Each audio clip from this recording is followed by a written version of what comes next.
Now, on the subject of the plebiscite election, I mentioned yesterday and the day before, and in many other programmes before that, the fact that I feel that the Westminster general election is not the correct location or the right democratic event for us to be fighting for our independence. In fact, we should be using the Holyrood general election to do this instead, because it enables us to offer the franchise to 400 or 500,000 other Scots who would be banned from voting in a UK general election. Those would be 16 and 17-year-olds, and also European Union nationals now living in Scotland who would also be prevented from voting in a UK general election. We stand a far better chance of winning a general election plebiscite on independence in the Scottish Parliament, and it can be done using the parliamentary orders of the Scottish Parliament and the rules contained therein. This has been outlined by many other politicians other than just me, and I'm not even a politician. Why isn't it happening? Nobody knows.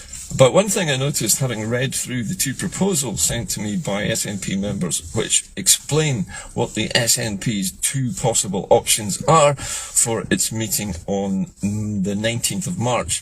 The first one, which states that the Westminster election will be used as a plebiscite, and the total votes cast for all parties who, by prior agreement, have agreed that they are pro-independence and part of this alliance, that total, if it is 50% plus one vote, will count as a majority in favour of independence. Now, the wording of what happens after that, I think, is important. The SNP wording says that it would be regarded as a mandate to begin negotiations to end the Union. I object to this form of words on the simple basis that mandate is not what we're looking for here. What we should be saying is that a majority of 50% plus one vote or more would be regarded as the settled will of the majority of Scottish voters in favour of ending the Union, because that is what a referendum would say. If we held a referendum, it would be the settled will of the people. If we say it's not a mandate, then we know the United Kingdom's attitude to mandates is simply just to ignore them. And this would be, what, the 7th or 8th mandate, 9th mandate we might have had? I can't remember, I've lost count of them all now. And another mandate which could simply just be ignored by the UK. But in stating quite clearly to the electorate that a majority of registered electors in Scotland in favour of independence by casting their votes in this way would be the settled will of the people is far more precise, and also should lead to the ending of the Union, not just negotiations, the ending of the Union almost immediately. That would allow us to say that the Union is over.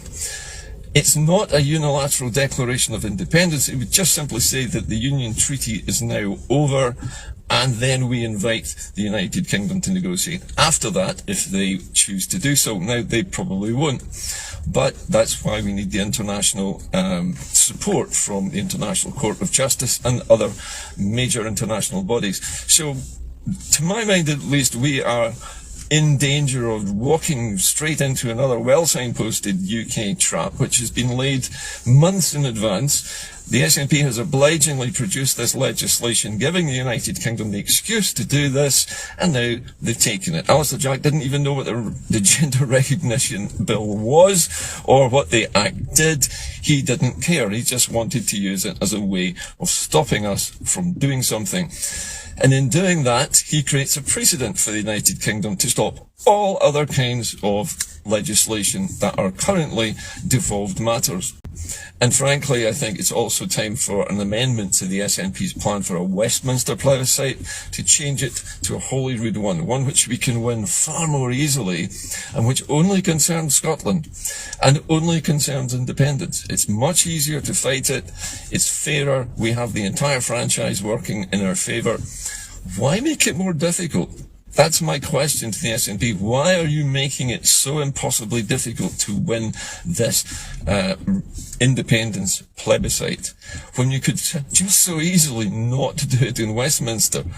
Why are we playing by the rules? Why are we letting them split our support like this? Why are you letting yourselves be distracted by something which isn't urgent at the moment and which can be enacted later?